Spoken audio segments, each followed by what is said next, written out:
Perhaps even more disturbing tonight, a report out of Indiana. You may have seen this on The Factor. Wait until you hear where we're taking the story. The reports suggest that demons took over a family and their home. And Trace Gallagher has the details. Trace? And Megan, the comparisons to the Amityville are notable because it was just days after the Ammon family moved into their house. They say the horror began, the black flies swarming, children being levitated, shadowy figures pacing the house. Here's the mother. Listen. And I saw one like coming into full image. It was coming out of my closet. I've never seen it like that before. I would see the shadows, you know, but I've never seen it like how I'm looking at you and you're looking at me.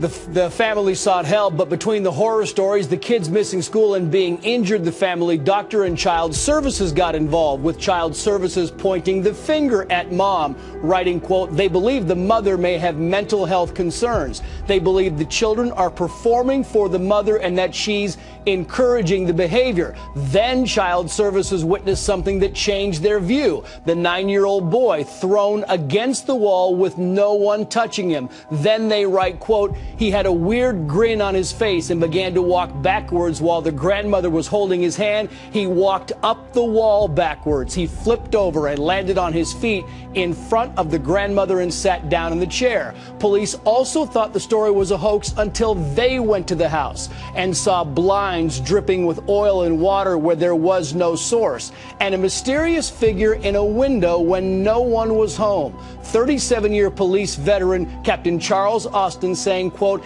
every one of us who was there that day in the basement and who saw what we saw, we all think the same. We call it the same. That bit of dirt is a portal to hell. The family called a local priest, Father Michael Maginot, who was convinced demons had possessed the mother. He tried to contact the demons through 3 exorcisms. Here's the priest. It was pretty much without incident until we get to the part of your name, and you asked for its name. Now, so far, she's always been silent. So, and I says, is your name whatever? And then all of a sudden, she started convulsing and such. So now, once you have a name, you kind of attack it. And after she convulsed, he believes the exorcism in the end was successful. Megan. Trace, thank you. Joining us now, the reporter with the Indianapolis Star who wrote the initial story and conducted more than a dozen interviews on it. Marissa Kwiatkowski is with me now. Marissa, good to see you. Let me start with this. After all the interviews you did of independent third-party witnesses and so on, do you believe the story? It's not my job to believe or disbelieve this story. I will leave that to others. It's not your job, but what do you think? I'm asking you. I mean, were you persuaded at all? It's not my job to be persuaded either way. My job is to report the facts as they were told to me and to let people draw their own conclusions, and I wrote it that way deliberately. Well, let me ask you this. You've got a police captain saying he believes. Did you interview the people who claim to have seen the boy walking backwards up the wall? I interviewed the registered nurse who witnessed or says he witnessed the boy walking backward up the wall. I did not interview the Department of Child Services caseworker. However, I had her report from that incident. And did she claim to see it as well? She claimed to see it as well, yes. Do you have any reason to doubt their accounts? I mean, as a reporter, you always go in skeptical. I think they believe it, yes. Is there any reason that you uncovered to doubt them? In other words, any history of their relationship with the truth, any performance complaints, that kind of thing? Good question. No, there weren't any sorts of situations that gave me pause. People in credible positions doing typical work and, nothing to report. How many eyewitnesses were there to the so-called possessed behavior other than the mother? Because, the mother may or may not have had issues. There was a psychologist saying she's got some issues and the kids are basically performing for her. How many people outside of the family who are verifying these accounts? You mean in the hospital or outside of the hospital? Anybody outside of the family. It would take me a bit of time to count, but at least 5 or 6 people who say they witnessed things that were strange. Is there any audio or visual? There are not audio or visual representations of the boy walking up the wall or the levitation. There are photos of things that police saw while they were in the home, but nothing, you know, no demons or paranormal or anything like that.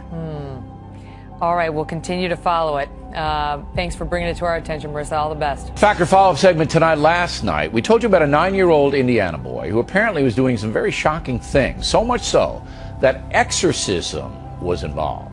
The Indianapolis Star, that state's biggest newspaper, is heavily covering the story, and a captain in the Gary, Indiana police force, Charles Austin, says the situation is credible. That is incredible. Joining us now from Chicago, Father Michael Maginot, a Catholic priest who has been dealing with the situation. So, Father, I want to keep this fact-based, what you know, what you saw, what you did. Let's start with the boy. What do you know about him? Actually, I have never met any of the children. The first time I heard about the incident was when, just after the boy walked up the wall backwards. There was a furor there, people running out, calling for the police, security, the chaplain. He called me. I was in my parish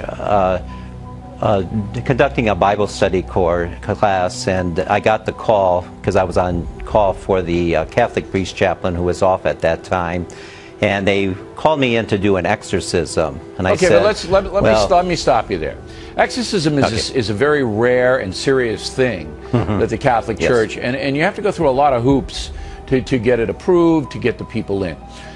It disturbs me a little bit that the boy involved, and this is according to the newspaper and other eyewitnesses, you know, was doing incredible things like walking up walls and things like that. But you yourself never talked to the boy. Why not? Well, when I went to do the interview at the home with the mother and the grandmother, it was a 4-hour interview, and the first 2 hours were basically just getting information of all the occurrences and phenomena that was surrounding everything leading up to that incident at the emergency room in the hospital. The problem I'm having with this is, number one, you didn't see the boy. I think the credibility of the Catholic Church is in a tough way now in this country. Exorcism is a very serious thing, very, very serious. I understand you got permission from the bishop in your diocese to do this. But it just seems to me that the story is not solid enough to go public with it. And there are a lot of people watching right now that say this is more mumbo jumbo from the Roman Catholic Church and no credibility here at all. How would you answer that? Well, the two boys and the girl one was put into a lockdown psychological children's ward, and the other two were taken to the Carmelite Sisters who take care of foster children.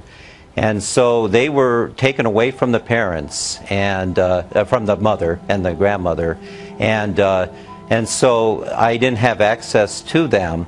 And I discovered in the investigation that the mother was also possessed. Mainly at the end, very end, I put the crucifix on her forehead and she began to convulse. As a Catholic priest for many years, you believe that there is something unworldly involved with this family. You do believe that? All right, Father. Yeah, I do. I'm going to stop it there, and we appreciate your time very much. Thank you.